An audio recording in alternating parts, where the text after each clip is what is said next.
बुलेटिनच्या सुरुवातीला बातमी आहे जिल्हा परिषदांच्या अध्यक्ष आणि उपाध्यक्ष पदाच्या निवडीच्या संदर्भातली, त्या निवडणुकीच्या संदर्भातली। जिल्हा परिषदांच्या युतीमध्ये अभद्र युती होण्याची शक्यता व्यक्त केली जाते, कारण अनेक ठिकाणी भाजपला सत्तेपासून दूर ठेवण्यासाठी शिवसेना, काँग्रेस आणि राष्ट्रवादी एकत्र येऊ शकतात, अशी माहिती माझाच्या सूत्रांनी दिलेली आहे। ऋत्विक भालेकर आपला प्रतिनिधी या संदर्भात माहिती देण्यासाठी आपल्याबरोबर आहे। ऋत्विक, नेमकं काय घडतंय सेनेच्या गोटात? राष्ट्रवादी आणि काँग्रेसची साथ घेऊ शकते का सेना, आणि अशी कुठली ठिकाणं आहेत ज्या ठिकाणी या तिघांची युती होऊ शकते?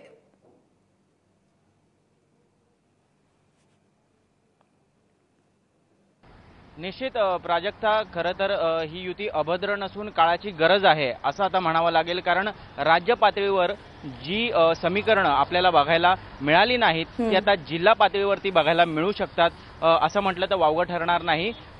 प्राजक्ता, जिल्हा परिषदांसाठी आता शिवसेना, काँग्रेस आणि राष्ट्रवादी हे एकत्र येणार आहेत। 25 जिल्हे आहेत ज्या ठिकाणी या निवडणुका होणार आहेत।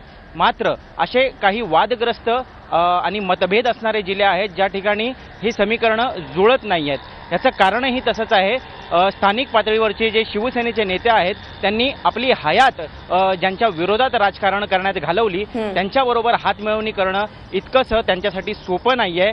उदाहरणार्थ आपण बघितलं तर नांदेडमध्ये जो की काँग्रेसचे प्रदेशाध्यक्ष आणि खासदार अशोक चव्हाण यांचा गड मानला जातो, यांच्या विरोधात प्रताप चिखलीकर जे राष्ट्रवादीतनं शिवसेनेत आलेले आहेत, जे आमदार आहेत, यांनी नेहमी त्यांचा विरोध केलेला आहे। त्यांच्याबरोबर कुठेतरी हातमिळवणी करणं त्यांना जड जाते। प्राजक्ता, अशाच पद्धतीने उस्मानाबादमध्ये सुद्धा शिवसेनेमध्येच अंतर्गत मतभेद बघायला मिळत आहेत। शिवसेनेचे जे आत्ताचे संपर्क प्रमुख आहेत तानाजी सावंत, त्यांनी स्वतःच्याच पक्षाच्या खासदारांविरोधात रवी गायकवाड यांच्या विरोधात शड्डू ठोकला आहे। त्यामुळे त्यांना काँग्रेस आणि राष्ट्रवादीशी हातमिळवणी करता येईल का याबाबत प्रश्नचिन्ह आहे। मात्र रत्नागिरीत शिवसेना आणि भाजपचं एकमत झालेलं दिसते आणि त्याचबरोबर सर्वात इंटरेस्टिंग जी समीकरण आपल्याला बघायला मिळतात ती म्हणजे बीडमध्ये या ठिकाणी राष्ट्रवादीमध्येच दुफळी माजलेली दिसते।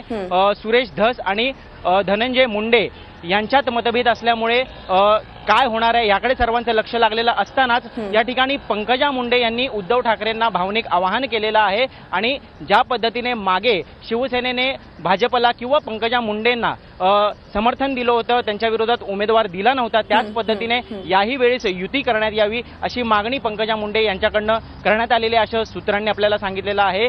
तर आपण एकंदरीतच बघू शकतो की जिल्हा पातळीवरती अशा पद्धतीच्या समीकरणांची आता नांदी आपल्याला भविष्यात बघायला मिळू शकते आणि निश्चितच ही जी समीकरणं आहेत ही येत्या काळात राज्याच्या सगळ्या राजकारणात काय परिणाम आपल्याला दाखवतात हे पाहणं सुद्धा तितकंच महत्त्वाचं ठरणार आहे। प्राजक्ता, ऋत्विक, धन्यवाद या सगळ्या सविस्तर माहितीबद्दल।